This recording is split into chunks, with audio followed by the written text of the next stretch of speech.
And we are now recording. Perfect. Thank you all for joining us today, and of course, in particular, to the three fine speakers that you'll hear from over the next 90 minutes or so. Leslie is, I think, going to be here this morning. She is not here yet, but we'll have her join us here shortly. But I do want to acknowledge, before we get started, the Economic Development Committee co-chairs of Joan McLaughlin, who I know is on. I don't know if Bruce is on yet, but thank you for joining us, Joan.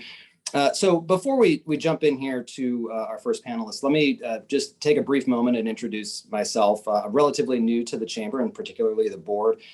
So why am I moderating this?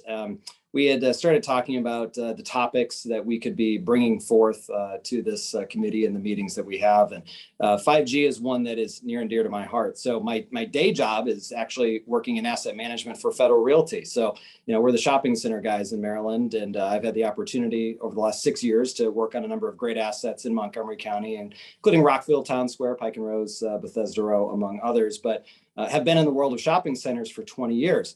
But my true passion is actually technology, and specifically cellular technology. And it seems a little odd, but it goes back to my days as a kid. And I was a ham radio operator early on.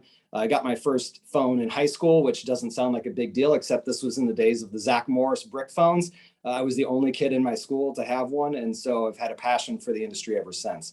And it was in the mid 2000s that I actually started working as I was trying to learn more about what was going on in the industry, that I found myself looking for podcasts about what was going on in this world, and there wasn't a whole lot out there. And so I decided I'm just going to start my own. So I did in July of 2016, and here we are 15 years, 796 years later. I keep a weekly podcast going specifically about the cellular industry. So the podcast, The Cell Phone Junkie, still lives on today. And it's an ever-changing industry, one that I love very much. And it's changed a lot over the years. You know, you think back about the days when it was just a way to make a convenient phone call to today, where it's basically the primary computer in the pocket of billions of people around the globe. So I know a little bit about this world. I'm thrilled to be part of this conversation. And as I said to the panelists here before we got started, I said, I'm going to actually try and remember that there's people on this call other than these three, because I'm really excited just to have a conversation about this stuff with them. So we're going to talk all about the future, and we're going to talk about what's next, and we're going to talk about how this is going to change fundamentally the way that we use technology and the way that we communicate in all aspects of our lives. I'm proud personally to be part of not only a county that supports this initiative, but a chamber that also is supportive of this initiative of 5G and pushing this fine county forward as we move on here. So we've got three great speakers, as I mentioned. We've got first up Montgomery County Councilmember Hans Riemer, Crown Castle Public Affairs Manager Ashlie Greenspan, and AT&T Regional Director of External and Legislative Affairs LaTara Harris. And so the format here we'll have approximately 15 minutes for each to talk about some of the very important aspects of 5G and how it relates to them and what they do, how it's going to shape the future, and talk a little bit more about at the county level, and then move on to the infrastructure side, and then overall economic impacts and how the actual business of this business functions and some of those drivers that go along with it. So with that, we are going to start with Councilmember Riemer, and I'm going to turn it over to you, Councilmember. If you can kick us off by talking a little bit about the county's zoning text amendment and kind of how pivotal that was to the future of 5G. And maybe just give us 30 seconds to start on the history of it, because what we're really looking forward to here is how this is going to change Montgomery County's rollout of 5G moving forward. Awesome. Well, Mickey, thank you. I wish I had known all along that you are an advanced tech with wireless. The word is geek. Just so we're clear. I wasn't sure what the word was. I am merely a power user, but I don't think I can quite claim the status of being a geek. So well done. I applaud that. Thank you for the invitation today. I am really glad that we are here today talking about how to implement what we have finally achieved after more than 5 years of hard labor to legalize the future of wireless infrastructure in Montgomery County. And It has not been an easy battle. It has gone through federal and state and local levels of engagement and debate, and multiple efforts at the council. But we did finally get it passed. I wanted to I won't take 15 minutes. I don't think I need that long. But I did want to just step back for a moment and say that there are a number of ingredients to economic progress, for the county's continued economic progress. We do have a challenge in this county. We have slowed down. Our job engine has slowed down. The regional dynamics have shifted. The investment is in Virginia today and DC, and not as much in Montgomery County, and that is showing up in the job numbers, which are very concerning. So we've got to step it up. And Facebook, Google, Amazon, Apple, and Microsoft are all growing big campuses in Northern Virginia. And if we want to be able to attract that kind of growth, those kind of companies, then we have to be at the cutting edge of all the policies that they're looking for. And basic infrastructure is kind of a given. It should be a given. Years ago, Microsoft set up an office in Friendship Heights, and really they're growing now in Virginia. They're sort of unwinding that office. So this was a key part of the basic things that we needed to put in place. Transportation is a big one for us. We need to have an effective transportation system so you can get from Rockville to Bethesda, Frederick to Gaithersburg, Bethesda to Fairfax. We got to have great economic development programs, the EDC, BHI. We've got to have more housing. Our workforce needs to be able to live here. It needs to be affordable. We have a housing shortage. We got to have smart education and workforce programs, graduating more STEM degrees, to fuel the companies that want to grow here. We got to work on small business and permitting. Really not enough is happening there. But communications is a key piece of the puzzle. And as we all know on this call, the future of growth in our networks is antennas coming onto light poles and utility poles. And zoning codes often prohibit that, because zoning codes contemplate the big towers, the tall antennas, or the antennas on tall structures that travel long distances. And the future need is to shift to short distances. So we did finally pass the zoning ordinance. It was, there were efforts to derail it. County executive, tried as hard as he could to derail it. Several of my colleagues did as well. But we did get it passed. There is we could talk about the lawsuit, that what that means really, but I always thought it was an intriguing challenge for this county, home of the FDA and the NIH, where we should be more knowledgeable and supportive of science than anywhere, and yet many of our elected officials, politicians, had trouble embracing science and the scientific method and what our leading scientific agencies say. And if you go to the website of the FDA, it couldn't be clearer about wireless and radiation, and to what extent there is really a health concern or not. But for some reason, the considered judgment of decades of research was not satisfactory for some, and that's unfortunate. So it shows, I think, the frailty of the political process, and frankly, I think it speaks to the need for preemptive powers. Just like with solar, like if we're going to save our climate, we need solar everywhere. We might have to override some local authorities. Well, I think now it's pretty clear. Preemptive powers over wireless is essential. That's why Congress, frankly, put that in the law 30 years ago. So in any event, we unfortunately will need the executive branch to actually execute on this policy that we've passed, and that could be a slog. It's a little hard to say, but we'll be following it closely. But we've legalized, the placement of the antennas at the kind of street level, and now they'll need to be updated, licensing agreements and franchise agreements. And so that will have to be worked through the executive branch process. And we'll hear from, I'm sure, from our private sector partners about how that's going. And I'll certainly just say we need to be vigilant here. I think the chamber has an important role to play and might need to weigh in, in a few months and say, hey, how are we doing? Where's the progress on this? Because we actually did legalize the antennas in some of our urban areas in the county a couple of years ago.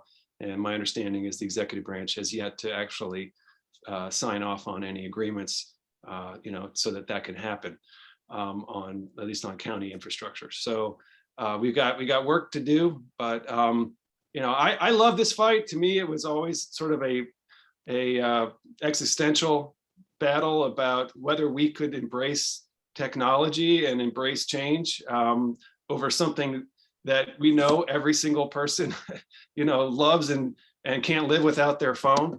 And all we want is for people, when they pay their bill, to get the best service that they can get. And, that's what the residents want. That's what our constituents want.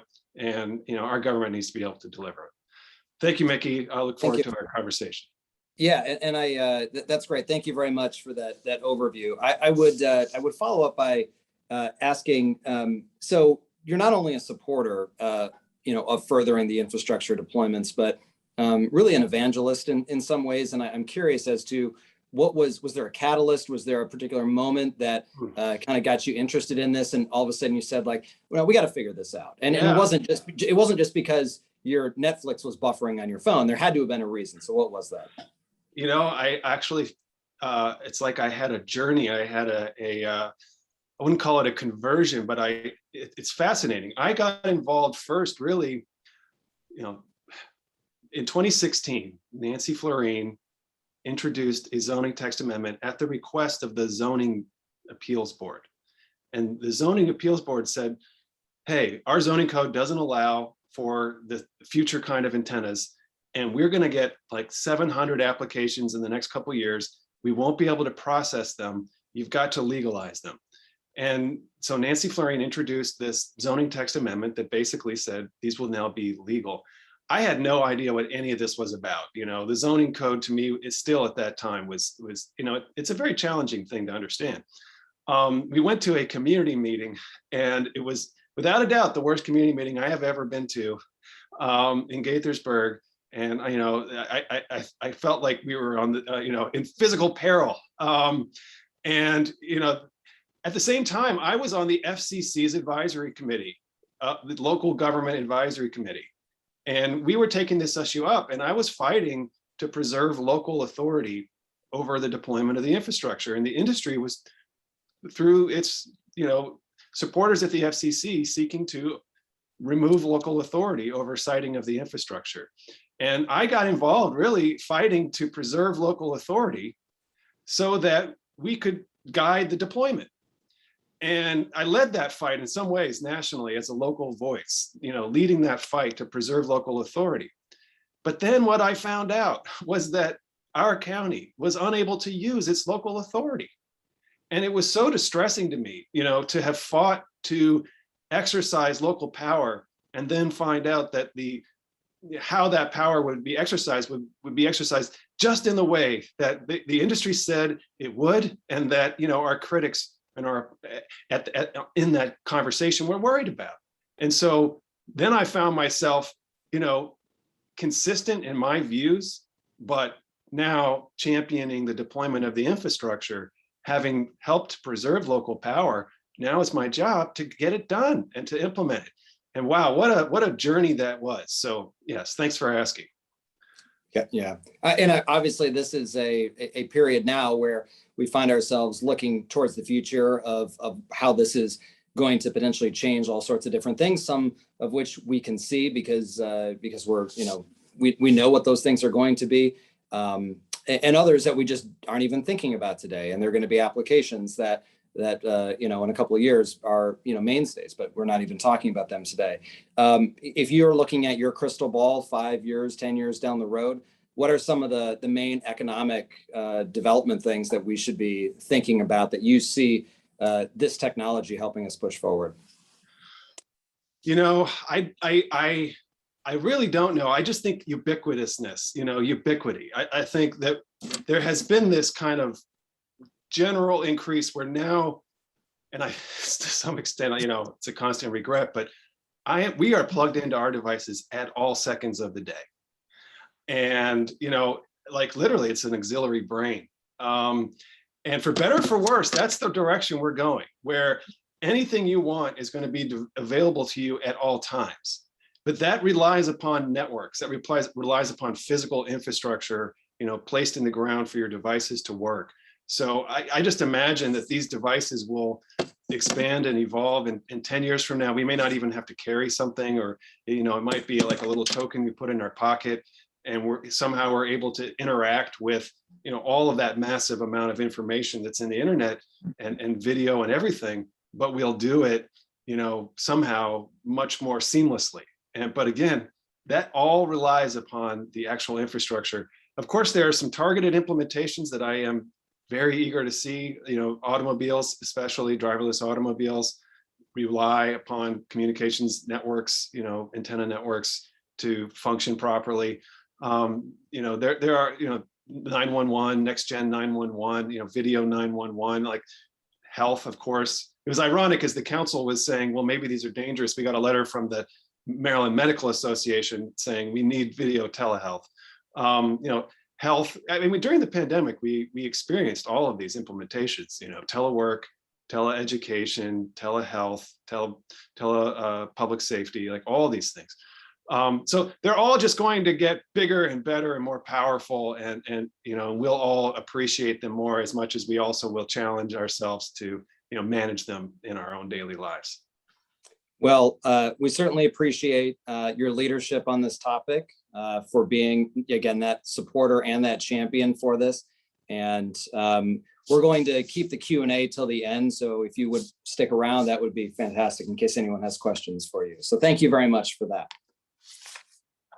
So with that, let's move on. Next, I want to introduce Ashlie Greenspan. She is with Crown Castle, and I'm going to let you, Ashlie, kick it off and just start, I guess, by explaining who Crown Castle is and your position and play in this world of what 5G is. Thank you so much, Mickey, and thank you, Gigi and Brian and the Chamber for having us here today. We really appreciate it. And thank you, Council Member, for all of the important work that you've done to really advance this kind of groundbreaking technology that I think we're all excited about. So Crown Castle is probably one of the biggest companies that you've never heard of. For the past 25 years, we've actually worked around the country to build and maintain wireless networks. So our portfolio includes both towers, the way that you think of a traditional tower, a large tower in a open space. We also have fiber that interconnects the entire network to allow for data to be transmitted at the speed of light. And then small cells, the antennas that were enabled by the ZTA that the council member spoke about. And we're really a shared communications infrastructure company. So what that means is that we work with the wireless carriers to co-locate oftentimes on our infrastructure, whether it's towers, fiber, or small cells, often because the economics of shared infrastructure are more advantageous than the economics of having to build and operate and own your own tower. So in addition to our national network, we actually have a pretty great and robust presence here in Maryland. We cover about 65% of the state's residents. So chances are that when you're walking down the street, sending a text message, or you're making a phone call, or you're writing, or you're hailing a ride share, that there's a really good chance that you're actually using our network. So that's a little bit about who we are and why we're excited to be part of this conversation today. Thank you. It's obviously a very interesting model, and I'd love if you could talk a little bit about, it wasn't always the case. Crown Castle has over the years, has not only built out infrastructure, but has also purchased existing infrastructure from the carriers over time. Could you talk a little bit about that, maybe a little bit more about the economics, about why you own and operate versus the carrier, and a little bit more about that co-location of infrastructure, because I think that's a really important thing for how, especially with small cells and 5G, what that's going to mean. Sure. So our bread and butter is co-location, but we also build on behalf of the carriers for them to eventually own that infrastructure as well, right? So if a carrier comes to us and say, I want a freestanding independent small cell, Crown Castle can also do that, but our bread and butter is really co-location. And the reason for that is kind of think about it the way that you think about a commercial building, right?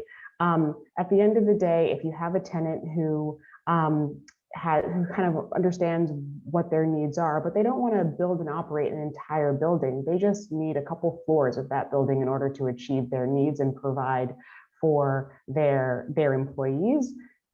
Ultimately, towers and small cells really work the same way, right? We own the asset, and our tenants are the wireless carriers in this instance on towers and small cells. And so you can see from the example of real estate why that makes sense from an economics perspective, right? That often it doesn't make sense to own the individual asset. It makes more sense to let someone like Crown Castle own it and maintain it on your behalf, and you can just pay them rent. So, which makes a ton of sense. And obviously when you start talking about scale, then there's a whole nother conversation of, the towers that are out there today. For perspective, you'll be driving down the freeway and you'll see that big, massive tower that's a couple hundred, 100 and some feet in the air with antennas. And that covers a relatively broad area because there's not that many people out there. You get down into more suburban settings and you've got antennas every half a mile to a mile. And then you get into urban settings and you've got them in, let's say, a much closer proximity. So I would love if you could talk a little bit more then about when we look at this infrastructure and the antennas that we're all used to today, where you see that tower over next to the U-Haul off a park lawn or whatever, it's a big, massive thing. And that's not what we're going to see with 5G moving forward. Right. So you may have heard a bit about the FCC auctions for spectrum for 5G. The spectrum for 5G works a little bit differently than the spectrum for previous iterations of wireless coverage, right? And so you have some spectrum that actually travels very long distances. You will continue to deploy that spectrum on wireless on towers. And then you also have spectrum that doesn't travel quite as far, right? And so in that instance, you will need a greater densification of antennas, primarily small cells, primarily in suburban and urban areas, right? And so when you think about how to make sure that you are getting that densification that the technology really demands, but also ensuring that communities ensuring that there isn't a great proliferation of additional poles, Crown Castle's model really enables for carriers to co-locate on one facility so that a community can benefit from a range of options, right? They can pick from any wireless carrier that they want because they're all being served by one location. And there's going to be a lot more of those poles, right? So it's important that that we, maintain this co-location model because it allows for greater options with fewer physical assets. So you talk about obviously them being more, and that also means they've got to be closer to people because of the way that spectrum works. So, but the size of a traditional cell antenna is like a refrigerator door. I mean, it's a pretty large, thing. Talk about what the size of a 5G node looks like. So the size of a 5G node, thankfully, is not as big as a refrigerator. That I think is a misnomer. I think one of the things that's been a real challenge for Crown Castle, probably AT&T too, is this idea that that small cells are small towers, right? We're not talking about small towers. We're talking about small antennas, really, located on utility poles and light poles. And so I think that LaTara actually has some images that she'll be able to share later on in the presentation that really speak to how large these facilities are, but oftentimes they're hiding in plain sight. They're structures that you don't even notice, that you walk by every day. And when we show them to you, you may start to notice them, but I mean, they're already ubiquitous. They're mounted from utility lines. They look like small attachments on top of light poles. So they really do hide in plain sight. They're not nearly as big as some have led people to believe, thankfully. Which, yeah, and I think that is one of the better things about this technology, is that it's going to get further ingrained or implemented into our environments in a way that isn't as foreboding, or at least as conspicuous. So I think that makes will make a lot of people happy when that change starts to come. I want to talk for just a minute about the health aspects of 5G, and Councilmember spoke to it a little bit, but there was an article from a few years back. It was July of 2019. It was in the New York Times. And the title of the article was "The 5G Health Hazard That Isn't." And it's a fascinating article. It's about a 5-minute read if you haven't read it. But the whole thing really revolves around one simple fact, and that is 5G is not an issue because we have skin. And the issue that came up was these higher frequencies can cause issues within the internal tissues of the body. But the skin acts as a barrier, and that shields the organs, and it shields the brain, and it shields all of the things that would have these issues from any sort of exposure. And in the same way that human skin blocks things like sunlight, if you're exposed to it for long periods of time at very close range, then you talk about other types of situations that can happen. But from the way that this stuff gets implemented, it's really a non-issue. So I think that's something that a lot of people haven't necessarily taken the time to research. They just see the headlines or the bites that say things, and then they make their own assumptions about what's happening here. But can you talk a little bit about what Crown Castle has done, or at least the things that you guys look at when it comes to trying to make sure that the right information about this topic is out there? Yeah, certainly. And the New York Times article really points out that that the effect of radio frequency from wireless technology is only an effect on the skin, right? That the only impact is that it has a warming effect, right? So sometimes you hold your phone and it gets warm. It's actually because the battery is too hot. But the actual radio frequency, the only impact that it has on the human body is that it warms the skin. And the way to think about it really is that radio frequency is part of the electromagnetic spectrum, right? So we're surrounded by radio frequency all day long. It's ubiquitous. It has been for decades. It's from your baby monitors, your remote control, your garage door opener, literally everything around you. And the radio frequency that's emitted from 4G and 5G is no different. And the body's response is really no different. It can have a warming effect, but beyond that, it is safe, and it is highly regulated as well, right? So the FCC demands that there is a maximum exposure that is emitted by cell towers or small cell antennas, and the actual energy emitted from these technologies is a fraction of that, right? So the FCC, just for the sake of example, because I don't have the numbers in front of me, says say you can emit 100 watts. The actual technology emits a small fraction of that, right? And so it's important to remember that what has been deemed safe, that we're eons away from that. And so Crown Castle is working really hard to make sure that stakeholders are educated about this issue, because as we saw with the ZTA, it really can upend our efforts to deploy this really essential infrastructure. We're working with stakeholders in government as well as organizations like the Chamber to make sure that those who are in a position to really make the calls about whether this infrastructure is permitted understand the science behind it, so that this fear mongering can stop. And I think truthfully that we all have a really important role to play, because this idea that 5G causes cancer really can stand in the way of our efforts to implement this technology. And this is both a national race and a global race. And we can't afford to lose that race, right?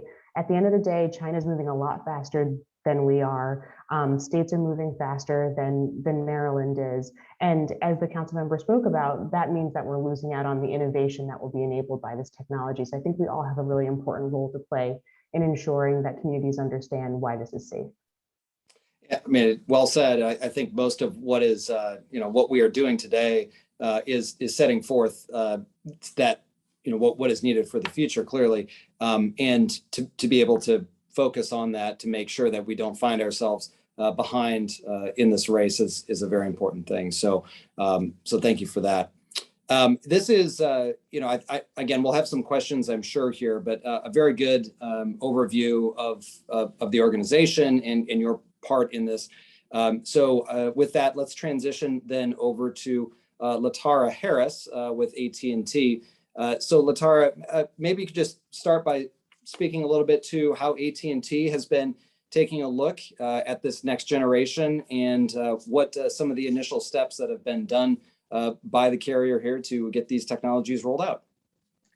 Absolutely, Mickey. And thank you all so much, Gigi, for a fantastic forum. This is actually, I hope you really post this. This is really informative. And Brian, for all your work and putting it together. And Mickey, you are no average facilitator. So we are ready for you. But thank you all so much for joining the call this morning and taking on this very important topic. There are a couple things. I have a presentation I want to share, but I'm really reflecting on some of the comments that were mentioned earlier, Hans. Councilmember Riemer, I was in Gaithersburg, and that is a public, community meeting that will be etched in my heart forever. So, we've been at this, for a very, very long time. And it really took the leadership of Councilmember Riemer, who I didn't realize the story. I was on the other side that 5 years ago when you were where you were, but I didn't realize the full transition. So I appreciate you sharing that. But the truth of this and the reality, and Ashlie did a fantastic job really speaking about what we are experiencing. I pulled some numbers here. The truth is that 442.5 million devices are currently in America. 442.5 million devices. So what I did with that was I was like, well, how many people are in America? Google that just before I gave you that number. 333 million people, 442.5 devices. 97% of Americans, adults, own a cell phone. 97% of the adults. 67 who view wireless as a must-have in their community. 67% of those folks. And then there are 89% of those who cannot live without their small phones, with their smartphones.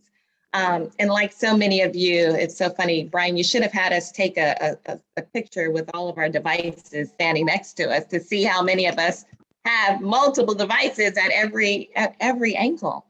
And I think about my children, especially now that we're in the comfort of our homes, some of us, and the way that they use the technology now, right?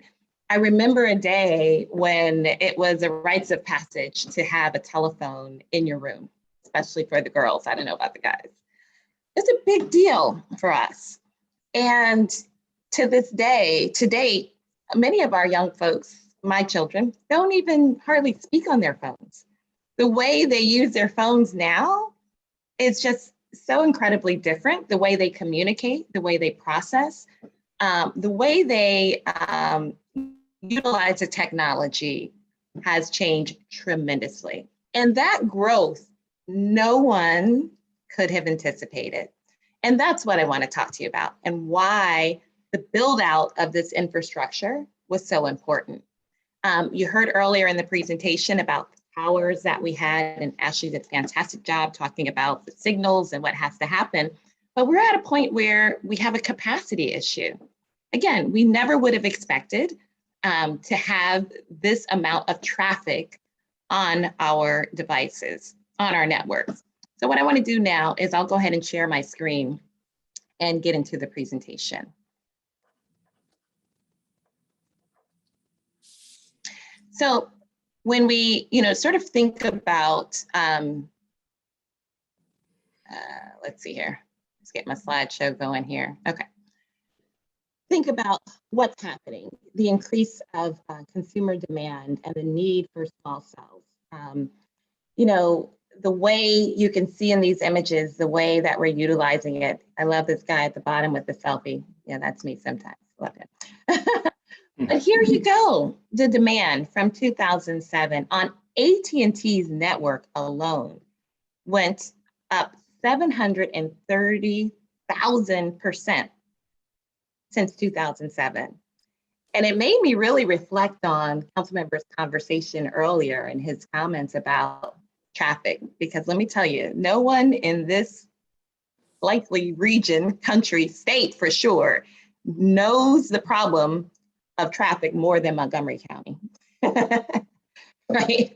And let me tell you, allow Montgomery County to go up in traffic the way that our networks have gone up.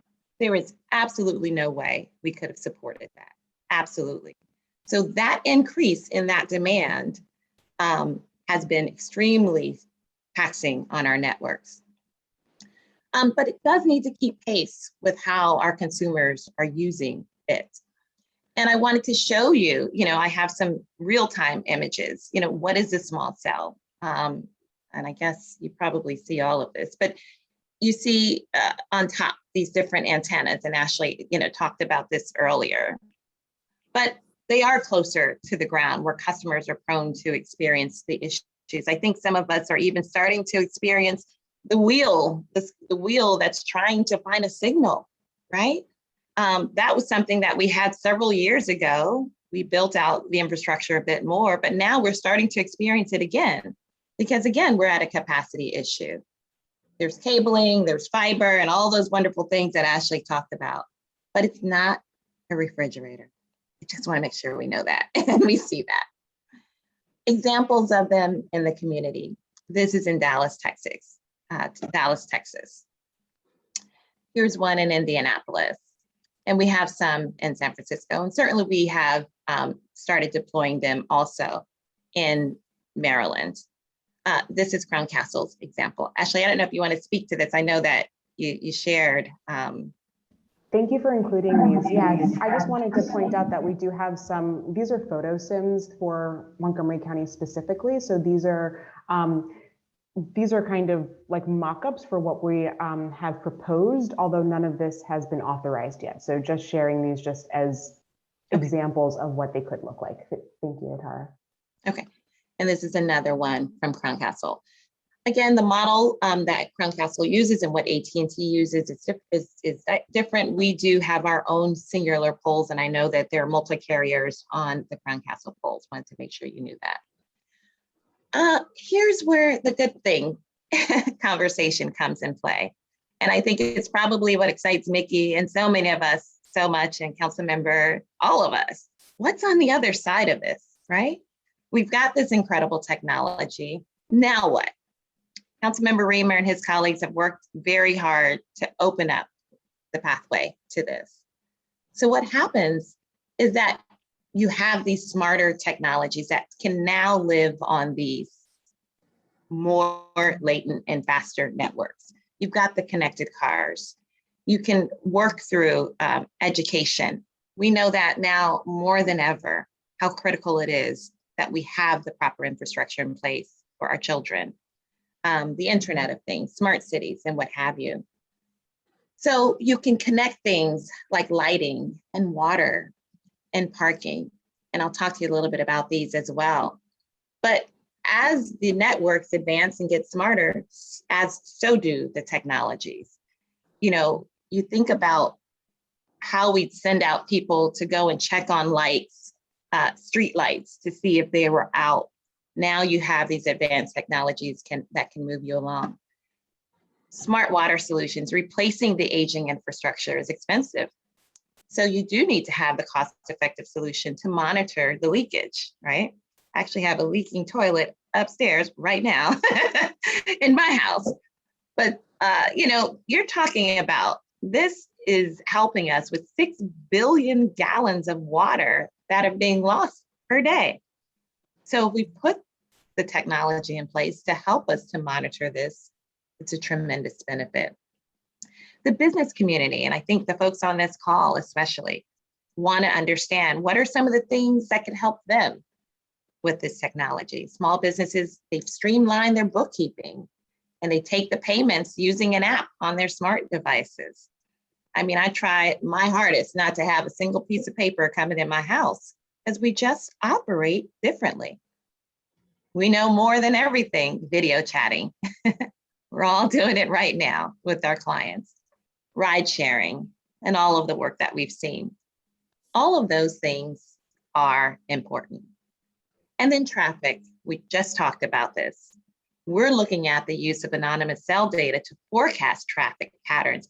I think that's what's important to hear, is how you can use the technology to forecast things. Human computers are great, but it's also great to have the technology to help us move things along.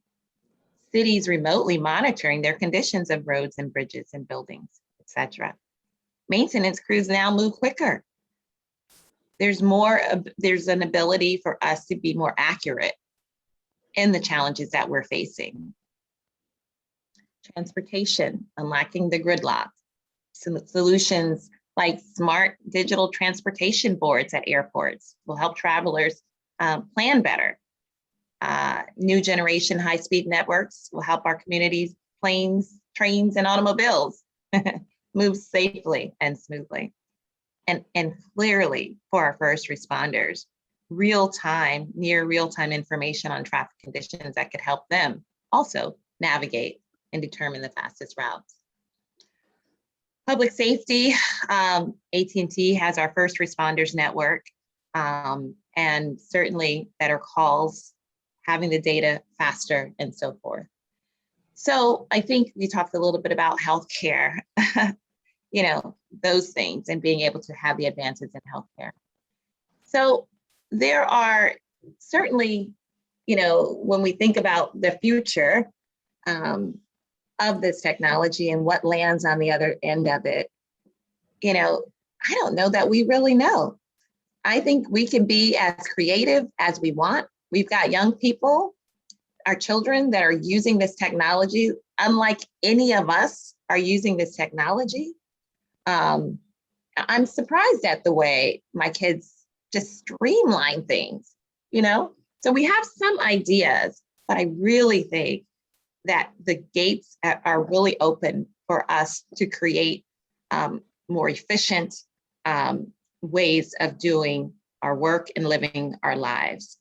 So again, I'll go ahead and stop there. Thank you all for this opportunity, and go ahead, Mickey, let's go.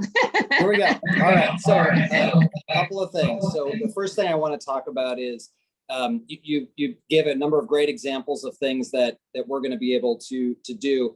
And I want to emphasize one particular piece of this that I think is really important to understand about why 5G is critical, because obviously we've all had 4G networks. You might see on the top of your phone, it'll say LTE, which stands for long-term evolution. That came out in the iPad. It gives me the thumb up for whatever reason now. It's been out since 2010, and we are able to do all sorts of different things with that technology. But one of the key things is the latency. And what that means is the amount of time it takes for that piece of data to travel from your device to the network. And just to give you an example, or to give this group examples of what that looks like, if you are connected to a home internet connection, that's a fast fiber connection or maybe a cable internet connection, the latency that you'll experience from the time you click on a link to when that information is starting to come back to you is about 10 milliseconds, okay? The 5G networks of today that are out there now, in fact, I just did a speed test to check out where I'm at, was at 14 milliseconds. So you are in very close range to what it actually means to have a hardline connection. Now, where we were with 4G, was somewhere between 50 and 100 milliseconds. And prior to that, it was like a quarter to a half a second. And all of those clicks, it's not about the speed, it's about the time it takes for that piece of data to get to where it's going to have the data coming back to you. That's that experience. That's what makes the device feel snappy and actually really makes it a good experience. And so that latency comes from a number of different things. Number one, it comes from the technologies being used on the 5G side. We won't get into MIMOs and carrier aggregation and all of that stuff. This group doesn't care about that. But there is something that's really important to all of that, and that is the backbone fiber that gets installed to basically facilitate all of this. So can you talk about how AT&T is making those investments as well to make sure that it's not, because again, you can have this fast sports car, but if you're on a dirt road, you're only going so fast. So we'd love to hear what you're doing in that regard. Yeah, no, gotta love Mickey. And I brought myself backups, let me tell you, because I was ready for you. But you're absolutely right. We all, we have a love-hate relationship with our technology, right? We love it when it works well, and we struggle when it doesn't. And we're very impatient now. But that speed and that latency is critical. AT&T has made the commitment, as well as our partners on the other side that aren't on the panel today. We've been working on this collectively to make the investment to build out the infrastructure so that all of these pieces fit together very well. And I thought maybe it's a good time. I have my engineer on the call, Oneza, who might be able to speak to that latency a little bit more. Oneza, do you want to talk about that? Hey everybody, my name is Oneza Sohel. I'm the RAN engineer in Washington, DC, Baltimore market. Yeah, so basically the less latency that we have in the network, the sooner the data transfers. We are trying to minimize the delay, and that's why it is very important to have our antennas closer to the people, so the distance, or which is what we're calling the delay for the packets to go from our device to the network, is quicker. Yeah. Okay. And Nikki, you talked a lot about the investments that the carriers are making. I think that that's an incredibly important point, right?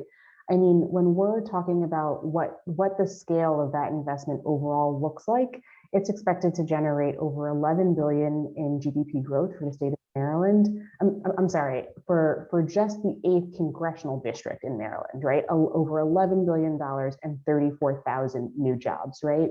And so when we talk about that, that's both direct and indirect jobs, so on the direct side, you'll have construction, engineering, you'll have tower climbers, right? But then on the indirect side, we're also going to see a lot of job growth in the innovation fields that are really spurred by 5G. You'll have telehealth techs, you'll have drone operators, you'll have smart grid analysts, you'll have jobs that we've never even heard of. And so it's investments that are coming from AT&T and the carriers that are really spurring this job growth, both on the immediate construction of the infrastructure, but also long-term, that communities of every size will really start to see. Mickey? Hans, yeah. Great. I wanted to expand on this. Great question. I had to teach myself or learn a little bit how all of this works. I read a book called Tubes about the infrastructure of the internet. And I didn't know before this all started that when you use your phone, that signal is actually running through fiber optic networks. And one of the things we heard from people a lot was like, I don't need better wireless. I've got, fiber at home. Like that was one of the constant, kind of criticisms from neighborhood types. What became clear is that everything is sort of tied together. And what we want is for the companies to make the investments in building out the infrastructure so that we have better fiber optic networks, we have better 4G, we have better 5G. It kind of all goes together, and either you're getting more investment and you're growing, or you're not. And now when I talk about it, I always take pains to explain how our devices actually work. Like when you use your phone now, it's probably communicating to an antenna that's quite far away. And there's just not enough room on that antenna network for the growth of our usage. And if we want to see our networks continue to expand, we've got to have more antennas that are closer to us. And that kind of logic is it's actually very hard for people to understand. I know, talking with, not to pick on my parents, but when I talk to my parents, like I'm constantly having to kind of differentiate Wi-Fi from wireless, because just your average person just doesn't get it. Like, they don't know that when they're at home and they're on Wi-Fi, like what that really means. Like, oh, it's a kind of a wireless signal, but it's only confined to your house, and it's actually connected into the fiber, and it's got nothing to do with the range on your phone when you step out onto the porch. So that's part of the challenge. And I think the industry has been a victim of its own hype to an extent. 5G sounds so different that it scares people a little bit. Or I should say, it doesn't scare people, but it was twisted to scare people a little bit. And to your earlier comment about health, or question about health, all of the points of the spectrum that are non-ionizing are considered safe by science. And it doesn't matter if it's 5G or 6G or 2.3G, it doesn't matter. Basically, as was said, the only way it could hurt you is if it burns you, and you'll feel the heat. That's really the theory of when it would be unsafe. And but 5G makes it sound like it's some kind of different type of wave that is dangerous. And the industry wanted to make people understand that there were exciting new possibilities. But then I think, others said, well, 5G is a secret conspiracy, so on and so forth. And it kind of sticks. So we're struggling with that. Is 5G like radically different, or is it just an incremental improvement? And in a way, it's both. And, that's part of our challenge. It absolutely is both. And a lot of, I think a lot of the experience that you'll have today feels very similar to what your phone felt like 2 years ago. But it's more about, the G stands for generation. This is the 5th generation of wireless networking technology. First, 1G, if you will, we didn't call it that at the time, was analog phones. And that was when you had the Zach Morris brick phone, and that's the phone that could make phone calls, and that was it. Then we came up with 2G, which brought in, this wireless data component, which in the mid 90s, that was a big deal. And, we could do a lot more with these devices, and you could communicate with text and even do things with some websites. And then 3G, when that came along, it was really the ushering in of the smartphone era. 3G really took off in the mid 2000s. I remember some of my first smartphones back in like 2004, the Trios, Motorola Qs, Blackberries we all had. And then it was in 2010 where we really saw that trajectory take off. But the key with 5G is that this is really taking that experience on the wireless side and making it feel like you've got a wired connection in the palm of your hand. And a couple of examples of that, as you may imagine, I buy all of the latest things because to me, this is like, I want to stay on top of it. And I find this to be, the best way to kind of keep things moving in that right direction. We've all been on Zoom. We are right now, and you've taken endless hours of Zoom calls over the last 18 months. How many have you done from the car recently? And if you think about that experience in the car, sometimes, it sounds like the person is underwater, or they get this like long drawn out phrase because the network can't keep up with that data. 5G is starting to change that. I have taken countless calls over the last year, really since I started using the networks, that have been dramatically better, and have had great experiences with that. I was on a vacation this summer, and I was out in the middle of rural Colorado, almost at the Nebraska border. And there just happened to be a 5G tower in the town that I was at. And I was talking to my my wife's uncle about it. And he had this kind of crazy convoluted internet setup. It wasn't satellite, but it was through a microwave link back to a station in this very rural community. And I said, take a look at this. There's a 5G tower in your town, and look at these speeds that I'm getting. This is like 20 times faster than what you're getting. And that is another thing that you mentioned, Hans. It's, I was going to ask the question, but it didn't really make sense to fit in of well, why not just do this with Wi-Fi? Wi-Fi was never meant to do what we've asked it to do, but we've kind of, worked on it, and it's kind of grown in a way where it's just now ubiquitous, and that's what we use. But if you think about, like, when you're trying to leave your house in your car, and there's like that period of time, I call it Wi-Fi purgatory, where your phone is still hooked onto your home Wi-Fi and your call is like this is the problem with Wi-Fi, and it's 5G is going to help to kind of transform some of these experiences that we have. And so it's more than just, having a technology that works in a little bit better way. It's about transforming the overall experience of how we use it. So can I just add one last comment there? It's yes. a critical infrastructure that is provided by the private sector on a for-profit basis.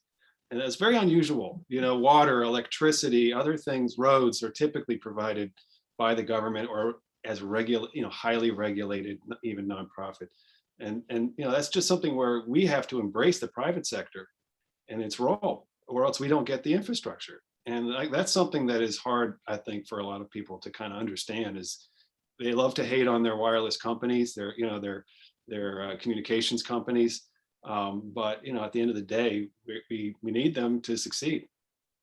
The infrastructure side, the infrastructure side is something we think about, a lot, especially, today as we are watching, certain pieces of additional federal funding, move through the system. But the other side of it is we all have this mostly urban and suburban view of how this stuff gets rolled out. And when you take a look at, 90 whatever % of this country on the rural side, they can't roll this. They don't have fiber deployments out to every house on every, parcel that's out there. And it's all about trying to put in place, you can put in a single tower and that serves a community, or multiple towers with, or nodes on a service. And that really can help to speed up this deployment. And that provides access in a different way than these communities have ever experienced as well. And so there is that side too. Sorry, LaTara, I did not mean to cut you off. Mickey, let me give you, because I know you're a stats person, let me give you a few more statistics. Every minute, there are approximately 3.8 million Google searches, with 60% coming from a mobile device. Every minute, there are 350,000 tweets sent, with 80% of the users accessing the platform from a mobile device. Every minute, 300 hours of video uploaded to YouTube, with more than half of the viewers coming from mobile devices. We needed to do this. It was absolutely critical. I'll add one more on. So the average, the average TikTok user, I just heard, is up to 24 hours a month. It's almost an hour a day on TikTok. And I watch exactly like 0 minutes on TikTok. So think about what that actually means for how much of this is being used. And that video side, that component is a really big deal. So we're at 9:35. I do want to make sure we've got some time for questions. So I will ask anyone who's out there, if you have any questions for any of our panelists, please jump in.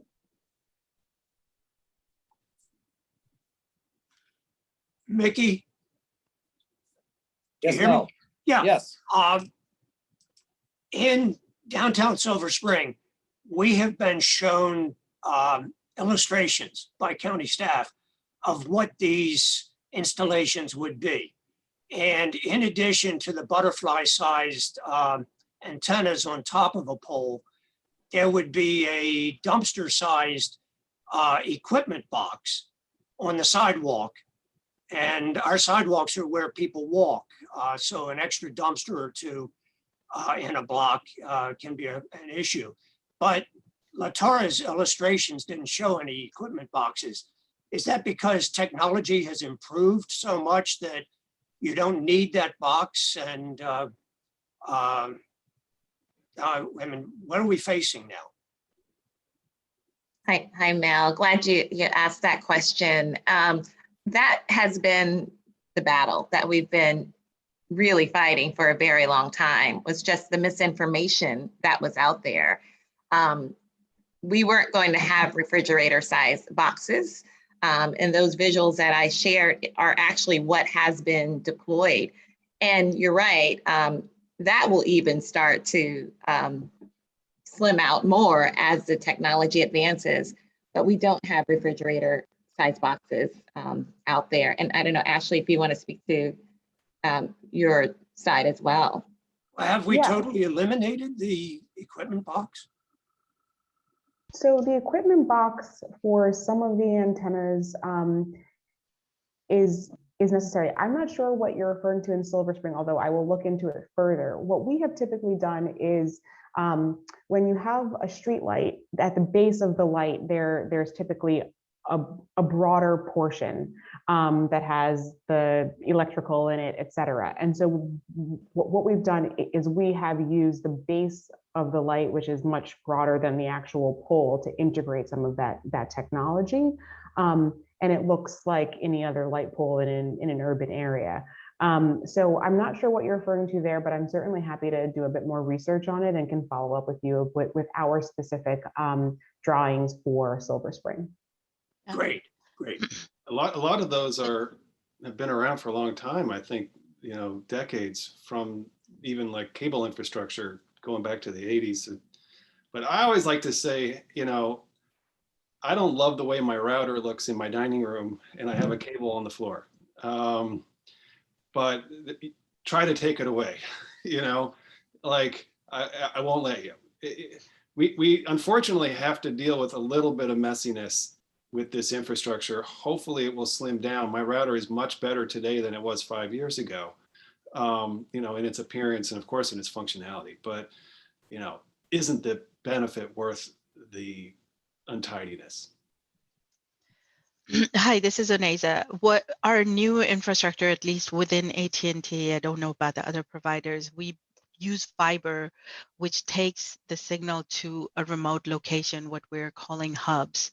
And that's where we haul all of our equipment while the antenna and the radio is on the tower or the small pole that's on the sidewalk. So yes, it has improved significantly, and we're utilizing fiber to get us through to haul the equipment in somewhere in a remote location. Which is Let me ask Oneza, if this isn't just AT&T, Mel, that if could be other county fiber net. utilities are carrying this, is that going to be a problem? I think that's part of Councilmember and the legislation and, some of the guidelines we have. I mean, we have specific,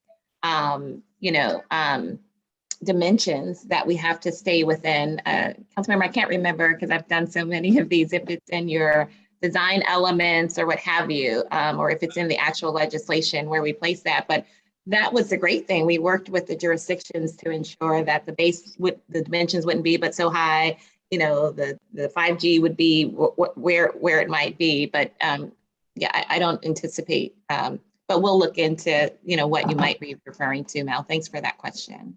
Hey, Mel, I know that there's big boxes on the corners,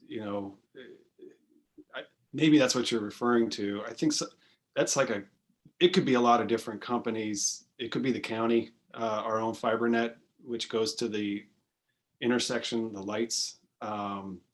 So it's worth picking a location to actually, send me a picture and a location. Let's find out what it is. It'd be interesting to find out. Thank you. Anyone else have any questions? Mickey, I have a question. In the past, there was legislation introduced in the Maryland General Assembly. It's been 2 or 3 sessions now that maybe was similar to sort of the CTA that passed in Montgomery County, and the action legislatively that's been taken, or regulatory wise, it's been taken in other counties. Is there still a need for some sort of statewide bill regarding small cells, or are we good to go now? That's a great question. Yeah, that's a great question, Brian. As you mentioned, we did attempt to have a statewide bill. There are several states in the country that have the statewide bills. Maryland, in its uniqueness, thankfully has 24 school districts. Not school districts, I'm back in my education days. 24 districts. And so where we decided to focus after the statewide bills did not move through was on kind of the larger jurisdictions where we had the most dense populations. And we've been able to pass legislation in those jurisdictions to include Prince George's, Anne Arundel, Baltimore City, Baltimore County. We're doing some work in Howard County, but we've been able to pass that legislation. So what we have seen, though, is in the smaller jurisdictions that may not require as many small cells, because again, you think about Queen Anne's County, you don't have the density unless you're in a certain part of the town. They have been adopting their own legislation. We're also seeing that in Frederick and other places. So I don't expect that we would move forward with the statewide at this point with all of those larger jurisdictions passing. And then, you know, with us kind of working with each jurisdiction, I don't anticipate us moving forward with the statewide. But, you know, if we find that it's still just so discombobulated in the way that things are sort of moving it, you know, I never say never, but I think we've got a pretty strong handle, especially with Montgomery County finally crossing the line there. That's great. Yeah, I mean, I know a few years ago, seeing presentations on this, you know, there were maybe 20 or 30 states that had done something, but it seemed to have stalled. And, you know, when you ask someone in Maryland where they're from, they tell you what county, they don't tell you, you know, something different. I will so say, that makes sense. Brian, I would say coming out of this, like, I think state policies are better, you know? I mean, it's bad that every county has to do this separately. And, you know, every I will county's not up to standard. echo that. Oh my gosh. I Well, didn't used to actually, I'd believe like that. to chime in and agree with Hans because it's bad for interstate and foreign commerce. And if we have an interstate situation inside a state, that's particularly awkward. But I did want to pivot on the what's next question, and Brian has swung the door open on that. What's next at the state level, but also what's next as far as further legislative or regulatory remedies that we need to be weighing in on. You know, I'm always looking for the what do we need to do next to keep moving on this. And so I'd welcome a response, recommendations from our speakers. Thank you. Thank you, Gigi. That's an excellent question. I think one of the things that is top of mind for us now, and this is both for Montgomery County, but also statewide, is all of this wireless technology actually requires a ton of wires, as we've spoken about, in the form of fiber, right? And so we need a more expeditious, less invasive way to install that fiber. And one of the pathways that Crown Castle is spearheading is microtrenching, right? So oftentimes when you are laying conduit fiber in the ground, you shut down a street for a day, 2, 3 days, a week. You have to divert traffic. It's really disruptive. Microtrenching provides for a much smaller trench. It's about 2 inches wide, 16 inches deep. You can lay the fiber right in the ground, cover it up all in the same day. Traffic can run right alongside the construction crew. And we don't have the authority to do microtrenching in any county in Maryland. So this is something that we're really prioritizing so that all of these antennas that we just got approved can actually be interconnected to the network in the most kind of expeditious, least disruptive way. I think that that's something that we should be keeping on our radar. So Hans, is that a county action? I mean, what do we need to make that happen? Great question. You know, I'd welcome getting more information from you, Ashlie. You know, I think there's going to be a host of implementation issues. I think the immediate question is, are the franchise agreements going to get updated? Are the design standards going to be released? You know, my understanding is, well, a lot of this equipment is supposed to go on Montgomery County owned light poles.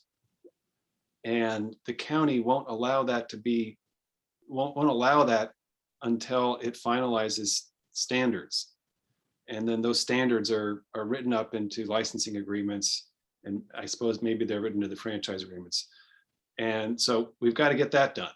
And I think we all should, you know, focus on that, make sure that the executive branch actually does it, because they haven't, my understanding is they have not done it for the urban areas. It's rather hilarious because, you know, Mark Elrich likes to say that we've already got 5G here in the urban areas, you know, but to what extent we have those antennas, it's not on county property.